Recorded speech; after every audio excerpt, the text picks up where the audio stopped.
Hey everybody, KMO here. It is Tuesday. We're doing the live stream, and I'm joined by a longtime Sea Realm guest, Larry Lowe. Larry is my go-to guy for talking about UFOs and aliens, either aliens from elsewhere or aliens from here. I think ultra terrestrials is the name of that notion. But Larry, good to talk to you again. AMO, how are you? I'm doing well. How about you? Lived through COVID thus far. Knock wood. All right. Well, you've got a presentation up on screen for us. So let me ask you to take us through it and give us a timeline of this whole UFO disclosure business. Okay, I'm going to take the first maybe quarter of the program to set the stage for where we are now in the process of changing the mindset, the socially acceptable paradigm for discussion of the subject. Okay, and the reason I'm doing that is since 2007, have been very important. We've seen probably more change in the last 2 or 3 years than we've seen in my lifetime. And the basic concept is it's now okay to talk about UFOs. It's a legit subject. The taboo is over with. And we're pretty pleased with that. But it is a small step for mankind. So the current news cycle, if you've been paying any attention, is all about the fact that there is a report due to the Senate Intelligence Committee from a sub-appointed committee called the UAP Task Force, due to drop next month. And the UFO community is of the opinion that this is going to be the great revelation of all time. I'll explain later why I think that's probably too optimistic and not really the case. But here's the background. In 2007, the then Senate Majority Leader Harry Reid, who was like the third most powerful guy in the government after the vice president, initiated a program that was called the Advanced Aerospace Weapons Systems Applications Program, AAWSAP. And the idea was that this program had a purview to study unexplained aerial phenomena because the government was really tired of Freedom of Information Request Act requests for UFO information. So they changed it to UAP, and then they could say, well, no, we haven't got any UFO stuff. The program was begun at the Defense Intelligence Agency in 2007, and it was budgeted for $22 billion for over 5 years. And Reid was a senior senator, and he went to a guy by the name of Stevens from Alaska, who's a senior senator and Republican, and Inouye, who was a senator from Hawaii. And they only needed 3 guys to do this. So they slipped this little special access program appropriation into the budget without anybody else knowing really why it was there. And they got $20 million of seed money, and they gave it to some guys, and a fellow by the name of Lou Elizondo ended up running it for a while. Now, this was somewhat at the behest of a a Nevada housing billionaire by the name of Robert Bigelow. He and Reid had been friends for a long time. And a lot of people would say, well, this is pork, and Bigelow is just looking for free money from the government to do nothing because it's a nonsense subject. Not the case. Robert Bigelow is worth billions. $20 million is not much. He just wanted to get the program formally set up.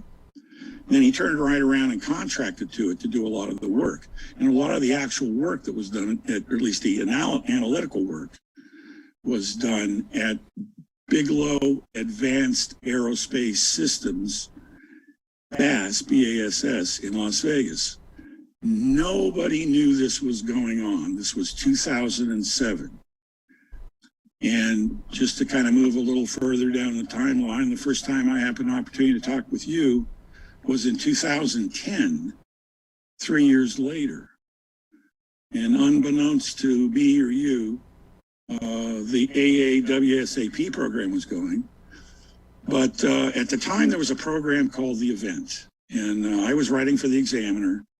And I had some pretty good, solid inside information that the event was going to be the revelation to the public of America by the sitting president of the United States of the existence of aliens among us and intelligent life and UFOs are real, and make the great disclosure speech, which is the wet dream of a lot of people who ought to know better, because that kind of thing I don't think is going to happen, certainly in my lifetime. Hey, Larry, let me pause for just a second and just clarify that when you say there was a program called The Event, you're talking about not a government program, but a TV show. That is correct. Yeah. There was a television program on NBC, as a matter of fact, featuring a thinly disguised version of Barack Obama as president, and the usual suspects around him who were keeping him from the truth. And he said at one point to, I don't know, the chief of staff or somebody, he says, "I'm the president of the United States. I have a need to know."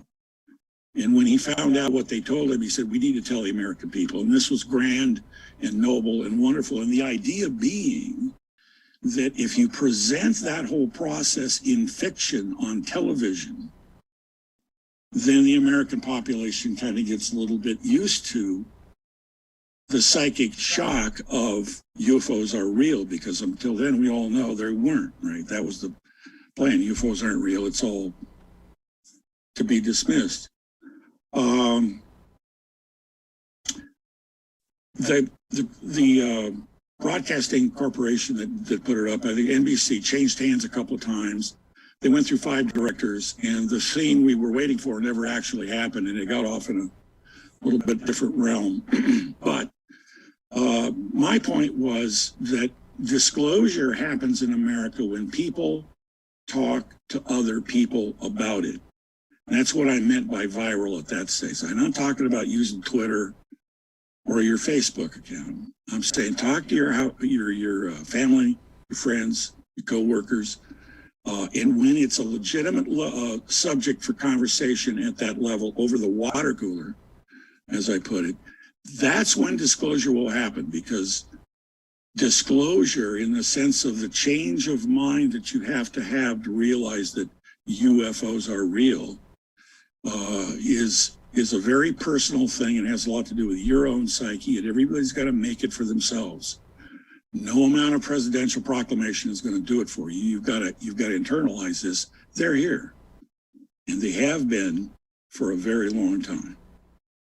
Okay, so that was the idea behind viral disclosure. A year goes by, we talk again. I had a program called Another Tenant in the Building. And the premise behind that was a quote by the great late bard Terence McKenna.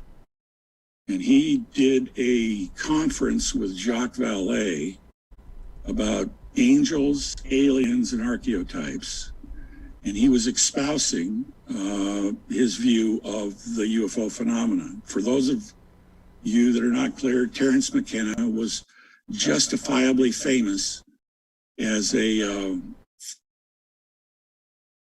what would you call him, Cam? How do you describe Terence McKenna? He is a raconteur. I've heard him called a psychedelic stuntman. He would get up on stage and just sort of free associate. He had a prodigious memory, and he was quite the reader. And he had a lot of material to draw upon, and he had just a glorious gift for gab. He could just delve into the contents of his mind and bring stuff out in real time and just sort of throw it out to a live audience in a way that kept people's attention absolutely, kept them riveted, kept them on the edge of their seats. And he had done a lot of DMT. He'd done a lot of DMT. He was in ayahuasca, and on a trip in the jungle one time, he saw UFOs. Now, interestingly about that, the UFO he saw, we won't call it a UFO. It was a flying saucer, but it was a real life experience of a flying saucer that was itself a hoax image. It was a known hoax. So that's what the, whatever powers decided to show him was something that he could see right in front of him was a real thing, but which had been clearly established years before as a fake. Well, there's a couple of things to respond to that, but I don't really want to because I'm going down my timeline. Go ahead. But the phenomenon has a propensity to show you things that are not there exactly, or things only you can see, or whatever. The point being, he saw what he perceived to be a UFO and took it as a UFO sighting. And so consequently, when he came to this meeting, he said, and so he's the drug guy, and Jacques Vallée is the straight the scientist fellow, and they were having a conversation. And McKenna said, "Look, there's three possibilities. It's us, it's them from out there, or there's another tenant in the building." And that statement went, "Oh, wait a minute. What if a co-indigenous higher species was operating, and we only knew about it through these little bits and pieces and glimmers and shows because they didn't make a big deal about, following, normal air traffic routes." So we did a whole thing on another tenant in the building. Now, both of these are, I think, worth reviewing by the audience if they haven't heard them, because it's relevant to where we're going to be in a bit. Now, moving ahead to 2013, this is 7, 8, 9, 10, 11, 12, 13, 6 years later, Robert Bigelow goes on a program called Coast to Coast with eminent journalist George Knapp. And Knapp interviews him about what the state of the world is with UFOs and disclosure and all of that. Now, Bigelow is nothing if not pragmatic. He is direct, to the point. He knows how to make money. He knows how to engineer. He gets things done, and he doesn't screw around. And he said in that Coast to Coast interview, you're not going to get disclosure. Disclosure's not what you even want. America can't handle disclosure, if I could do some Jack Nicholson.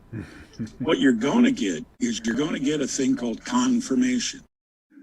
Confirmation that UFOs are real is nothing more than the government saying UFOs are real, and we don't know necessarily what they are, but we're handling it, so you can go back to worrying about baseball. And that's it. It's not disclosure that, oh, we know exactly what star they come from, what color their skin is, and how many of them there are, and all the minutiae that is expected in some grand proclamation by the president or by Congress, or in this report that's coming up. Bigelow said, look, all you got to do is confirm that they're there. That lets everybody off the hook, and we can go back to doing what we were doing. And then he proceeded to describe what by now it was called AATIP. The original program had morphed a little bit, and BASS, Bigelow Advanced Aerospace Systems, was doing the work. And he explained all this in 2013 to the public without necessarily naming the program, because certain things they didn't want to actually get into. Okay. Now, here's one of the big events of the entire process. This is a big deal. December 16th, 2017, an article appears in the New York Times, Glowing Auras and Black Money, the Pentagon's mysterious UFO program. Now, this was big news because in 1968, Edward R. Condon had been commissioned out of the University of Colorado to gather a bunch of scientists together and do a report on the veracity of UFO sightings at the heist of the Air Force, who was really getting tired of operating Blue Book and saying they're all, weather balloons. And Condon wrote a report and said, if you read his introduction and his summation, that's all you read. The report says there's nothing to UFOs. There's no national security problem. It doesn't represent an issue worth science paying any attention to. It doesn't represent an issue worth the Air Force paying any attention to, or academia. And the next day, the United States Air Force closed Blue Book, and we were officially out of the UFO investigation business in 1968. And it had been that way right up until December 16th, 2017. Leslie Keane and a fellow by the name of Blumenthal broke this story in the New York Times, and with it, they had 3 videos: Tic Tac, Gimbal, and Fast Mover, whatever it is. And if you haven't seen those videos, you've been living underneath a rock, because they're the ones that always get shown, right? But those videos were Navy taken forward infrared looking radar off of an AF-18 strike fighter off the coast of San Diego and Virginia, respectively, by folks on duty in the Navy chasing these things. And those videos and the power of Leslie Keane's writing and the gravitas of the New York Times is why this was such a big exclamation point. This is the first time that it ever came to light what had been put together, a decade earlier in 2007, is that right? Yeah. It was a decade after the AATIP program was started before it became public news. Well, there was a series of follow-on articles in ABC, Politico, Newsweek, Popular Mechanics. Everybody kind of covered the story over again, and then it sort of drizzled out after about 6 months.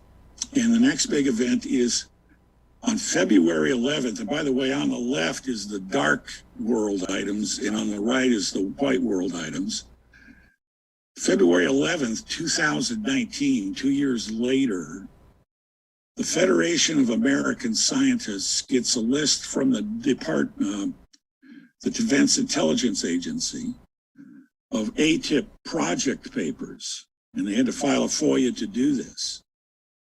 Okay, what are the AATIP project papers? Well, how it worked was government gave AATIP some money. AATIP contracted with Bass.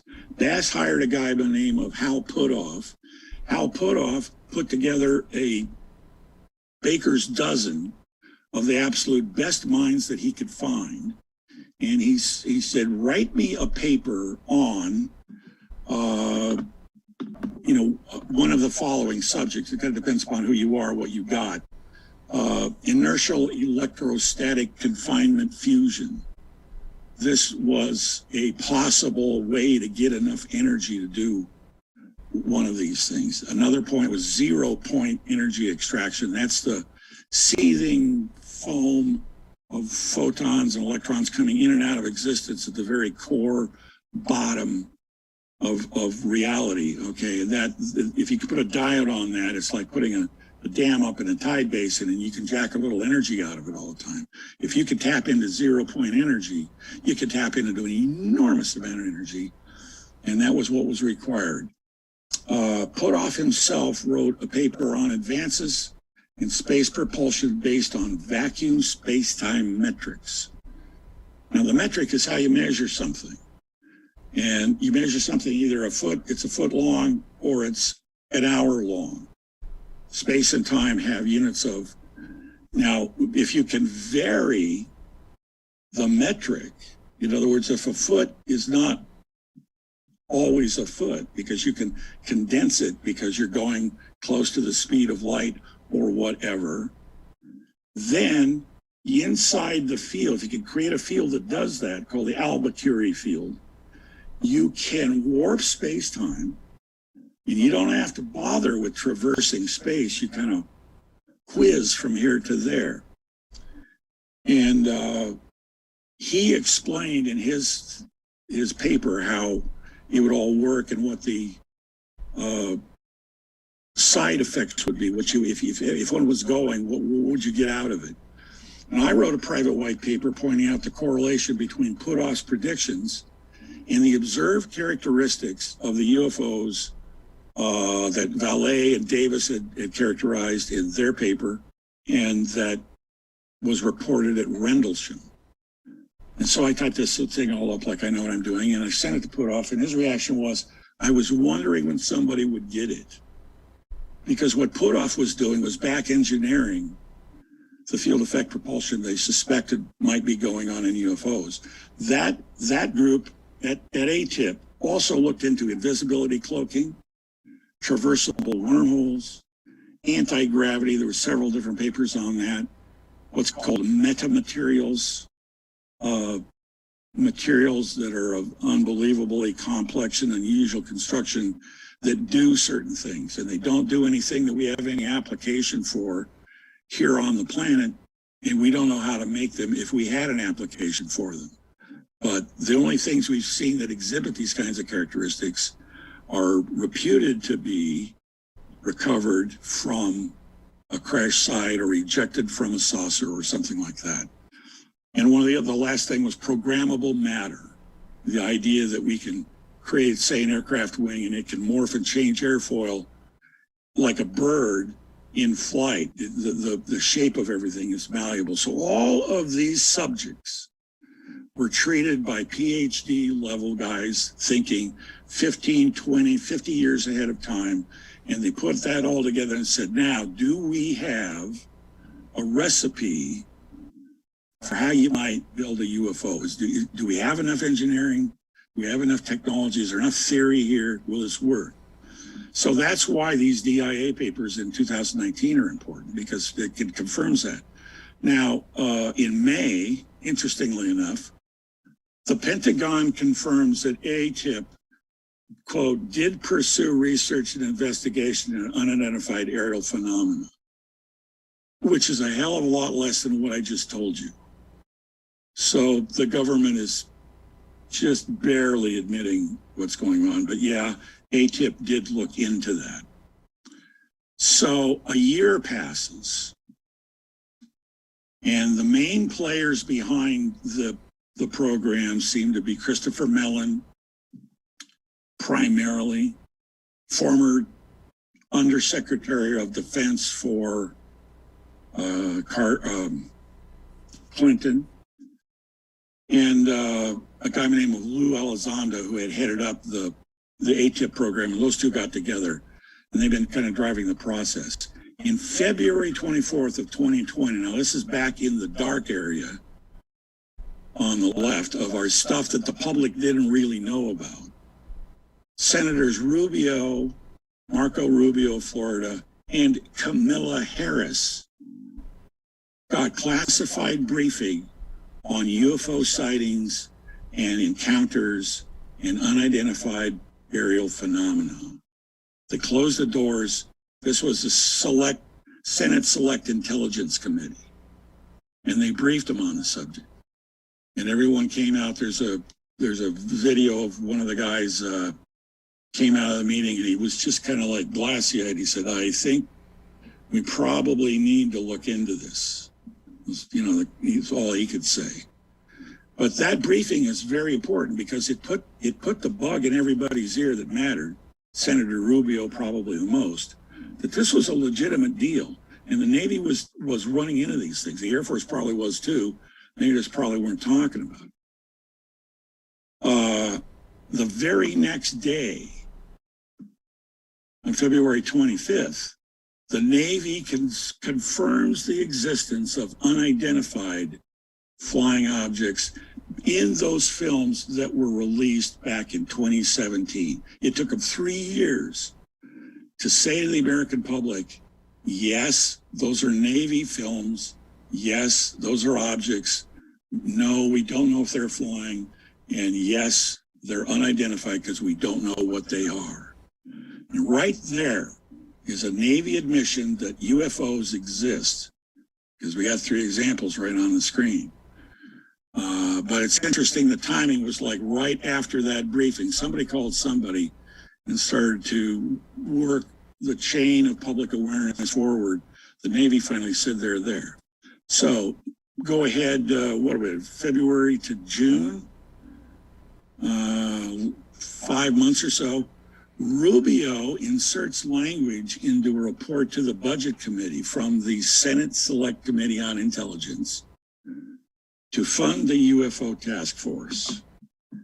Okay, and it said, well, now this is a report from the Committee on Intelligence to the Budget Committee saying, we recommend you fund the following. 2020 Intelligence Authorization Act for fiscal year 2021 includes funding for the UAP task force. The committee supports the efforts of the Unidentified Aerial Phenomena Task Force at the Office of Naval Intelligence to standardize collection and reporting on unidentified aerial phenomena, any links they might have to adversarial foreign powers, and the threat they pose to United States military assets and installations. Therefore, the committee directs the Director of National Intelligence, in consultation with the Secretary of Defense and the heads of such other agencies as the Director and Secretary jointly consider relevant, which is a loophole, to submit a report within 180 days of the date of enactment of the Act to the Congressional Intelligence and Armed Services Committees on Unidentified Aerial Phenomena, also known as anomalous aerial vehicles. And I don't know why the UFO committee hasn't just foiled their brains out on AAV, because there's probably a lot of references to that where there isn't references to UAV, including observed airborne objects that have not been identified. So that was the scope of the funding requested and the report requested, and he slipped it into language in the movie,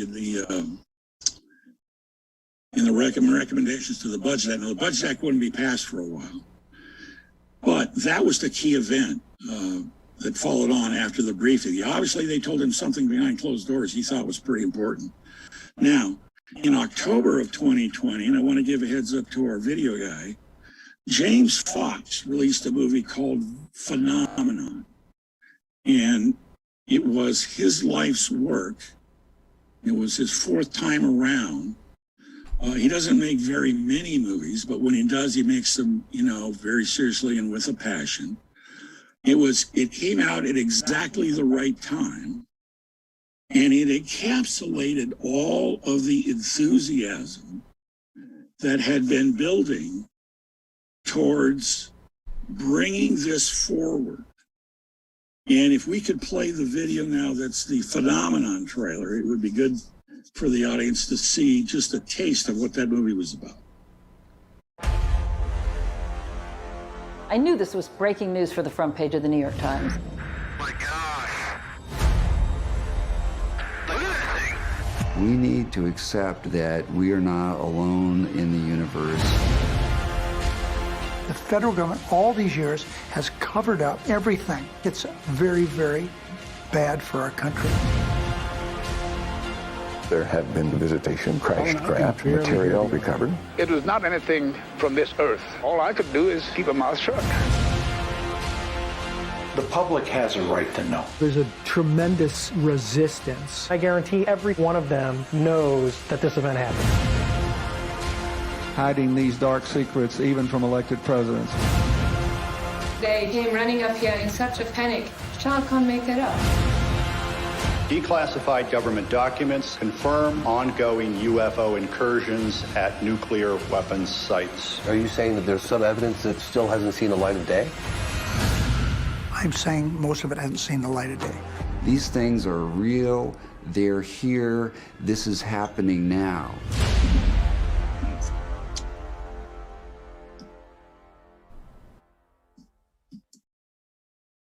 So I didn't hear the audio on that. Hopefully folks on the stream could hear the audio. I'm getting a nod from Colin. So that was for a documentary called Phenomenon by James Fox. What that did was it just said, if you looked at the credits, everybody in the world said this is one of the most important films ever made on the subject, or words to that effect. So Phenomenon is out there. If you want to catch up with where we are in the timeline now, go watch it. It brought me out of retirement because I had quit writing for the field because there's a point where there's just no point. And I came back to work at medium.com, and I wrote a review, and with the review notes will probably have a URL. But it was actually part and parcel of this because Christopher Mellon opens up the movie saying it's time that humanity comes to grips and pays attention to the fact that we're not the only intelligence around, and we need to start acting like it, or words to that effect. So it couldn't have been better time, and was actually not related exactly to these earlier works, but it dovetailed.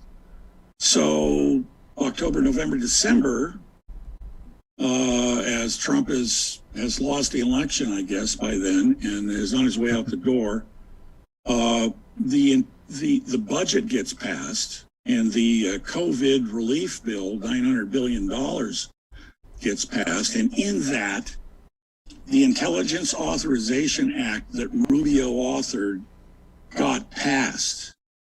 So the clock started to tick at that point.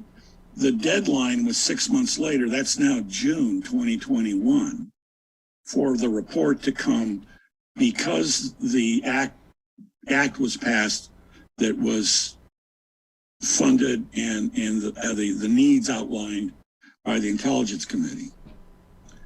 And things begin to happen very quickly. That same month, and this is a piece I don't understand, a guy named Chaim Eshed, the former head of Israel's Defense Ministry Space Directorate, and a long list of positions at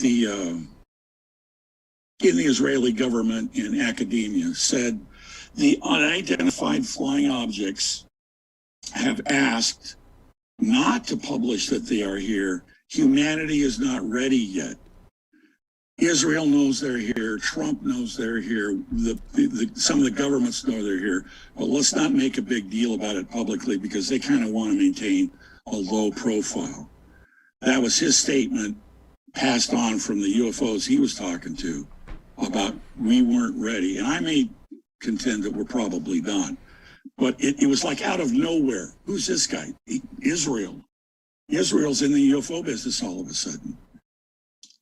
March 23rd of 2021, a former Trump director of national intelligence tells Fox News that the UAP task force must be made public, and it will be big.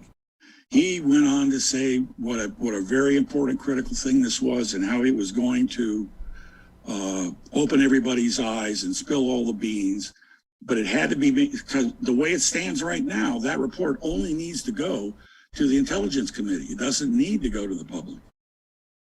So when the Director of National Intelligence tells you that an intelligence report needs to be made public, there must be some reason for that.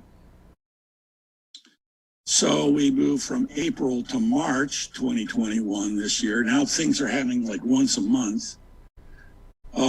A reporter at large for the New Yorker magazine, a guy who had no dog in the fight, no prior experience, totally even-handed, sat down, starting with Leslie Keane, and went through everything to date,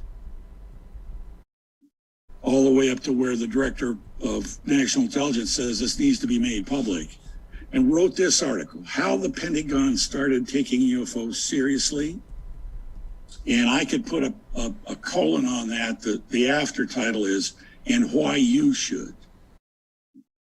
For decades, flying saucers were a punchline.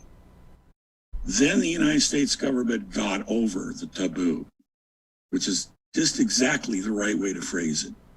The taboo, the information embargo, whatever you want to call it, has been there since forever. But they got over it. They didn't have any choice. They got drugged, kicking and screaming, because too many people were making too much noise and showing up and writing articles, and they realized that we're going to have to get over saying they're not real. And who is the young man that you pointed me towards that runs the UFO guy at the TV show you watch in the morning? So I think you're thinking of Sagar and Jetty on Rising. Correct. He said this article was the first draft of history.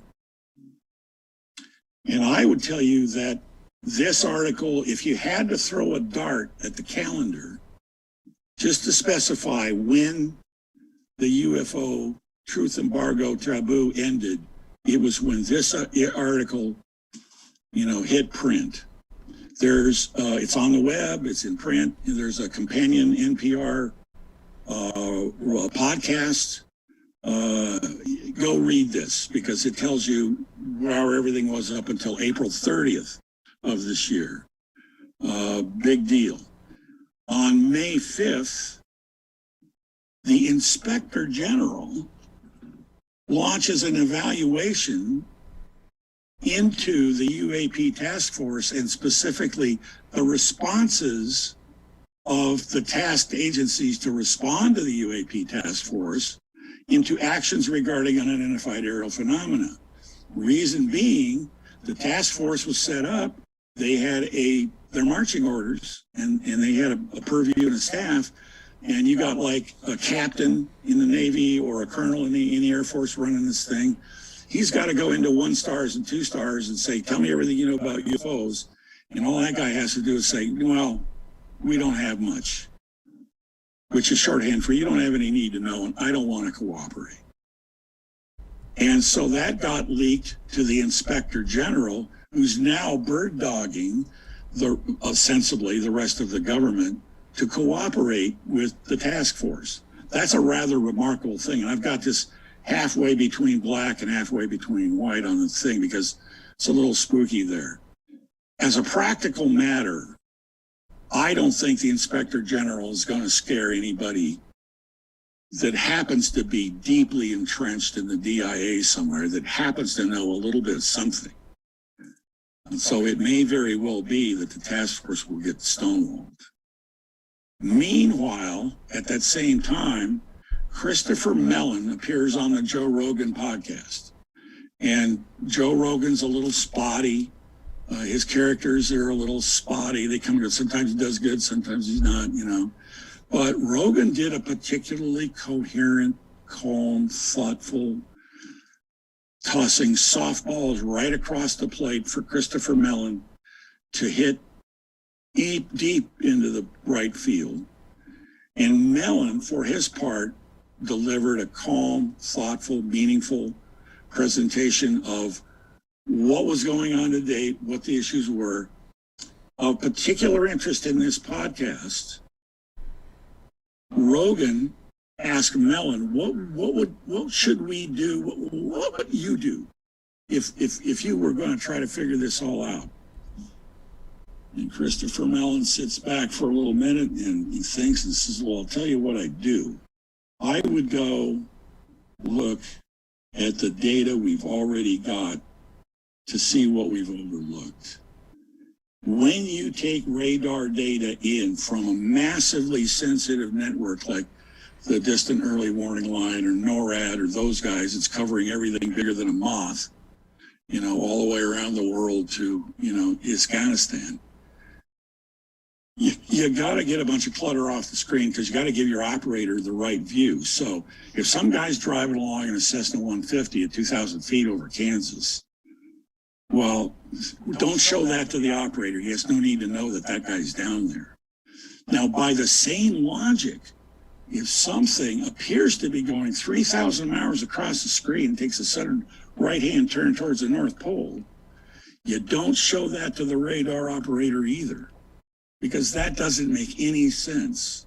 That's nothing flies like that. So the guys who wrote the algorithms took these things out of the displays, but it's in the data. And Mellon said, I would put some guys together. Then he listed about 5 other things. And I would tell you that what Christopher Mellon did in the last part of that show was write his own job description, which might be a good thing. May 14th, okay, the Pentagon confirms the authenticity of the USS Omaha video. And that's that other little bit of video I gave you. If you could just show it. I don't think there's much audio with it, but you're going to see a black dot and some blurry thing. And then you're going to see it appear to go into the ocean. We need to play about 30 seconds of that is all, if we could. The Omaha video. It's on now. And you see the black dot. Took off. Booking it. And looks like the FLIR camera has locked onto it because it's consistently in the center of the screen now. It's a very grainy image, so from my perspective, I don't see a whole lot happening. It's just the black dot. Just watch the dot. Okay. Now you see it. Making 10, so we could No, you won't. 35 relative. Sir. Yeah. We got a lot of white water out there, some 6-foot swells. Whoa, it's getting close. Assuming we started it at the right place. We have 31 knots sustained wind, top side. All right. The dot, it looks like it's above. It looks like it's just disappeared into the Mark ocean. bearing and range. Okay, stop the video. It looks like it disappeared into the ocean. The guy on the radio or on the background says splash, and another voice says, Mark, bearing. Let's find out what happened. And the words are that it went directly into the water. Mm-hmm. I tend to think it sort of shrank out of existence because it is blurry and it's not great video. But this appeared, this was like the 5th leaked video in a row beyond the ones that originally came out. And one of the key things of the UFO UAP phenomenon, one of the points they always harp on is what's called transmedium behavior. And the medium is what you're operating in. And if you're in space, you're operating in a vacuum. There's nothing to push against. So reaction motors don't work. Well, reaction motors work, but propellers don't work because there's no air. Airplanes are subject to the pressure and the behavior of the medium of air molecules, nitrogen, oxygen, etc. And they got to move those molecules out of the way, and the propeller moves them, and the wing lifts them, and that's how airplanes work. And submarines have got to do the same thing with water molecules. Now, water is substantially thicker than air, so the hydrodynamic drag is significantly greater than aerodynamic drag.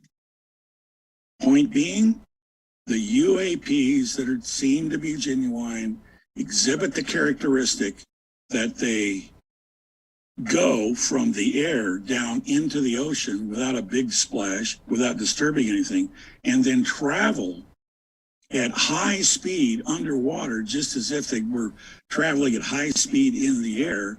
And when they're in the air, they don't make a sonic boom, because they don't generate a shock wave off the lifting surface of the ring, because they're not moving air molecules around to traverse from one point to another.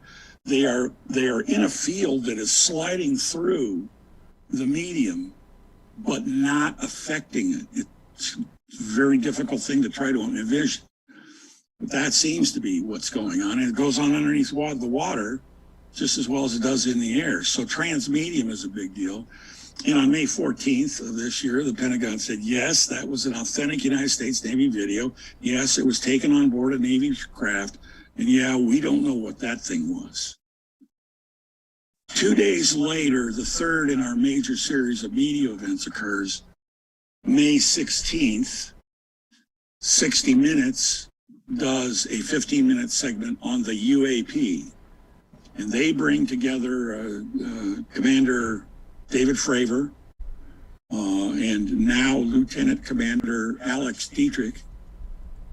She had maintain anonymity earlier on, didn't want to be identified, I think, while she was active duty, because she liked to fly the airplanes and didn't want to jeopardize her status on flight ops. She's now teaching for a living. So she came on, and that was the big news. Everything else was more or less the same, except that it was 60 Minutes that did this. 60 Minutes set off a big ripple. Of the Washington Post covered it, the New York Times covered it, Popular Mechanics covered it, CNN covered it, Fox News covered it. Everybody echoed this. May 21st, Harry Reid pens an op-ed in the New York Times saying something in effect of what we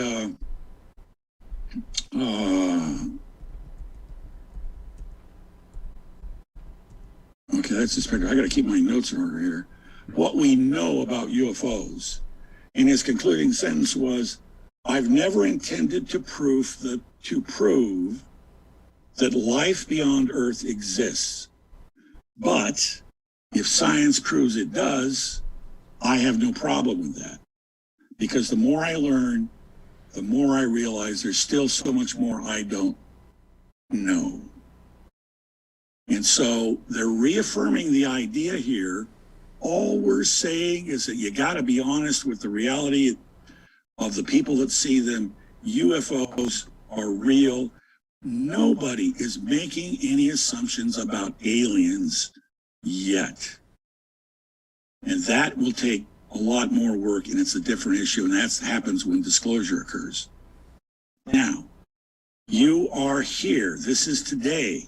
4 days later, May 25th, my contention is confirmation has happened.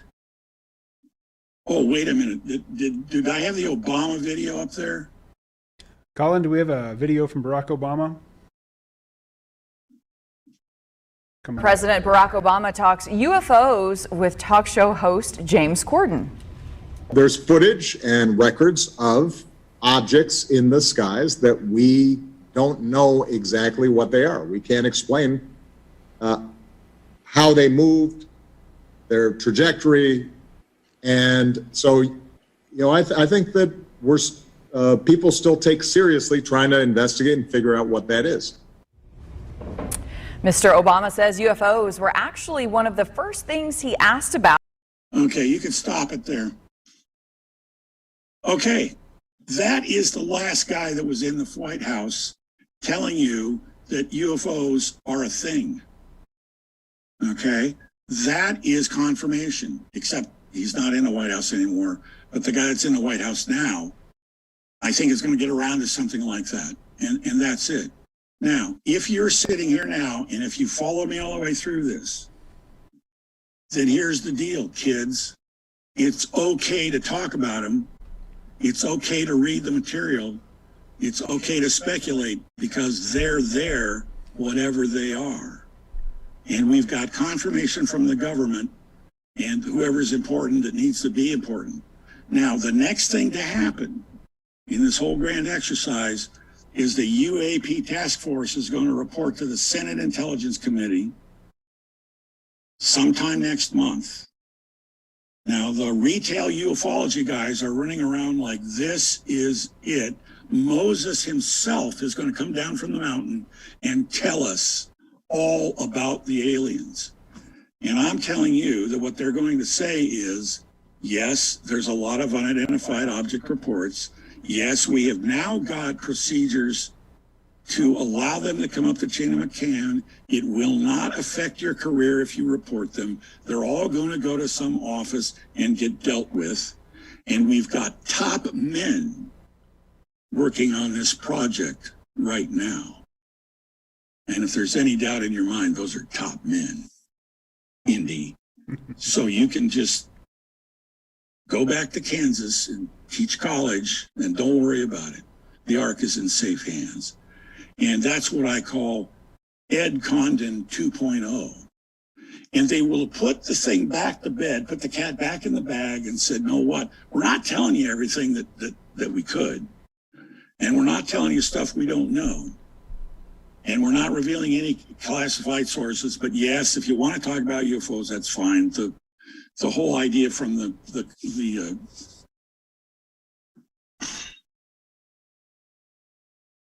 commission in 1953 helped me out here. I've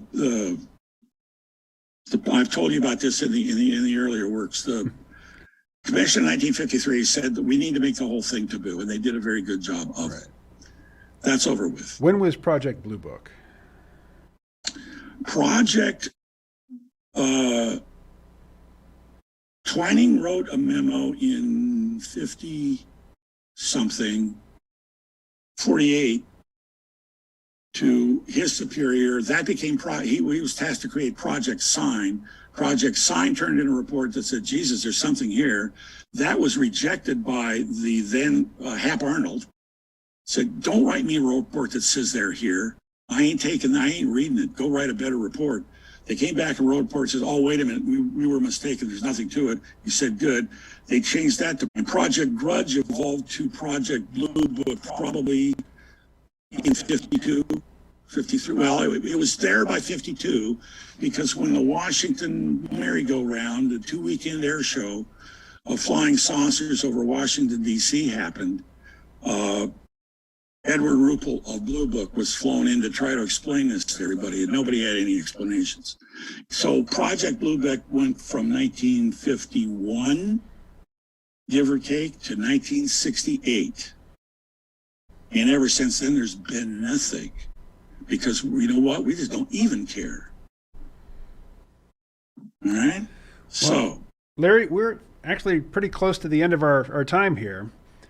But when I hear the government, when I hear the Pentagon, and when I hear the former president or mainstream news organizations like 60 Minutes or New York Times Magazine or CNBC, when I hear them talking about UFOs, my first question is always, what story are they directing our attention away from with this talk? I mean, you've presented it as the Pentagon has had to make concessions to all of this public opinion and all of these, reported, sightings, pieces of video. But from my perspective, they successfully suppressed all that for half a century, and I suspect they could go on suppressing it if it was to their interest to do so. It strikes me that the Pentagon, possibly elements within the federal government, have some reason for directing our attention to this material at this time, and I just wonder what that would be. Well, you're asking me to speculate, which I'm not inclined to do, and second of all, I would kind of back up and say a little bit as far as the elements of the government. There's a few guys running around saying this is important, it's got to come out, now's the time. And they're bowing to the pressure that started. Ultimately, I think we're going to lay the hero mantle on Chris Mellon. Mm-hmm. But basically, the bulk of the government's got way better things to do than deny UFOs. And they got far better ways to distract our attention from whatever they don't want us to hear. And that I have no idea. I mean, it could be anything. But I would not say that that's a particularly, I understand your reasoning, but I think that's kind of looking at the whole thing from over here a little bit, when we could just look at it straight ahead and say, you know what, they're making it okay to talk about UFOs, but they're going to end up not admitting very much more than that. And they're still not going to tell us what they really know. No, that's not coming out. So your prediction is that this report that's supposed to come out in June isn't going to be released to the public. It will just be presented to whatever committee it's supposed to be presented to, and nobody else. First of all, it might not get access to the material it needs to because it could be stonewalled internally. Mm-hmm. Second of all, it might get presented to the Senate Intelligence Committee and lie right there. Chances are it's going to have to be revealed in some form. Chances are that form will cause President Biden to say, okay, I'm going to appoint somebody to look after this. Oh, I know, Chris Mellon, He is the new Undersecretary for Extraterrestrial Affairs or Non-Human Intelligence Affairs. We're going to give him a budget and an office and some guys. He's going to handle the problem. Do I need to say anything else? No, I don't. I'm done. That's it. Okay. And we'll go back to, oh, okay, shit. Excuse me. That's that. And the thing will kind of quietly go back to bed. You're going to stuff the cat back in the bag, and no one will know what's in there, whether there's a cat or not. You know, Scroninger told us it's indeterminate what's in the bag. Yep. Well, Larry, I do need to bring this stream to a conclusion, but thank you very much for that roundup. I appreciate it. Sorry for taking so much time. Glad to be here. Take care. Bye. All righty.